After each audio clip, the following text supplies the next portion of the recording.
মৌমাছি চলে আসছে মধুর কারণ না দেখছেন মধু মৌমাছি না? হ্যাঁ তাহলে তো কি অরিজিনাল মধু নাকি? মধুর কারণে মৌমাছিগুলো আসছে আর কি। মৌমাছি তারপরে আবার চিনি আছে না চিনি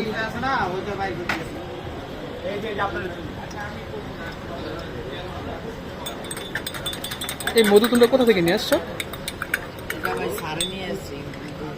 সুন্দরবনের নাকি?